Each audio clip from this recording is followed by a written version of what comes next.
तुमचा विश्वास, आमची बातमी.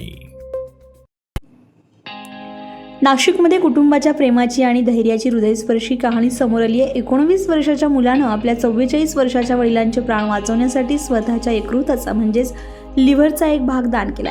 ही जटिल शस्त्रक्रिया वॉकहार्ट हॉस्पिटल येथे यशस्वीपणे पार पडली आहे. वडील डिकॉम्पेन्सेटेड क्रॉनिक लिव्हर डिसीज म्हणजेच यकृताच्या दीर्घकालीन आजाराची अंतिम आणि गंभीर अवस्था या आजाराने त्रस्त होते. त्यांना तीव्र पिवळा कावीळ, पोटात मोठ्या प्रमाणात पाणी साचणं, ज्याला उदरात द्रव साचणे ॲसायटिस म्हणतात, तसेच मेंदूवर परिणाम करणारी गंभीर गुंतागुंत हॅपेटिक एन्सेफॅलोपॅथी म्हणजेच यकृत निकामी झाल्यानं मेंदूवर होणारा परिणाम झाला होता.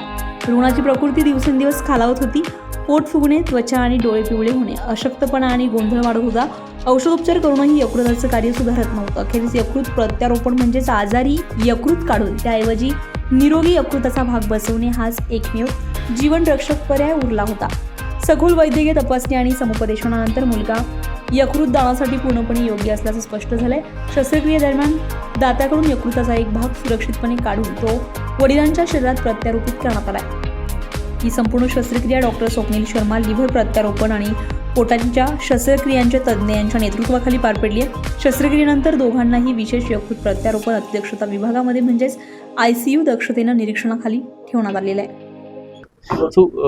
मैं डॉक्टर स्वप्निल शर्मा हूँ. हमारी मंथली OPD नासिक में रहती है स्पार्क डायग्नोस्टिक सेंटर में. तो लास्ट मतलब 4th वेडनेसडे मैं यहाँ पे अवेलेबल हूँ for OPD every month. So आज का जो हमारा प्रेस कॉन्फ्रेंस था वो हमारे एक पेशेंट है मिस्टर राव साहब गुंड जी. उनके लिवर ट्रांसप्लांट से संबंधित था.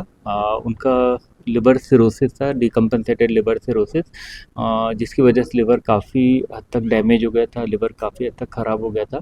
उनको अर्जेंट लिवर ट्रांसप्लांट की ज़रूरत थी. उनका सन जो है वो रेडी था, इमीडिएटली उस रेडी हो गया फॉर डोनेट करने के लिए. ही वॉज लाइक कि वो अपने फादर को की लाइफ सेव करना चाहते थे. इसकी वजह से उन्होंने अपने लिवर का एक हिस्सा डोनेट किया, उनका राइट लोब लिया. एंड ट्रांसप्लांट काफ़ी अच्छे से हुआ, इंट्रा ऑपरेटिव काफ़ी अनइवेंटफुल था एंड पोस्ट ऑपरेटिव रिकवरी भी काफ़ी अच्छी हुई. अभी मिस्टर राव साहब एंड उनके सन जो डोनर है दोनों पूरी तरीके से स्वस्थ है, पूरी तरीके से फिट है. यकृत दान करणाऱ्या मुलानं सांगितलंय की वडील नेहमी माझा आधार होते. मला त्यांना वाचवता येईल हे कळताच निर्णय स्पष्ट होता. त्यांच्या चेहऱ्यावर पुन्हा हास्य पाहणं हेच माझ्यासाठी सर्वात मोठं समाधान आहे. वडिलांनी देखील भावना व्यक्त करताना सांगितलंय की पालक मुलांचे रक्षण करतात, पण आज माझ्या मुलानेच मला जीवनदान दिलंय. ही देणगी मी आयुष्यभर लक्षात ठेवेल. आधुनिक वैद्यकशास्त्र आणि कुटुंबातील निस्वार्थ प्रेम यांच्या एकत्रित शक्तीमुळे जीवघेण्या आजारावर मात करून नव्या आयुष्याची सुरुवात करता येते, याचं हे जिवंत उदाहरण आहे. ब्युरो रिपोर्ट, आपलं शासन, नाशिक. आपलं शासन, तुमचा विश्वास, आमची बातमी.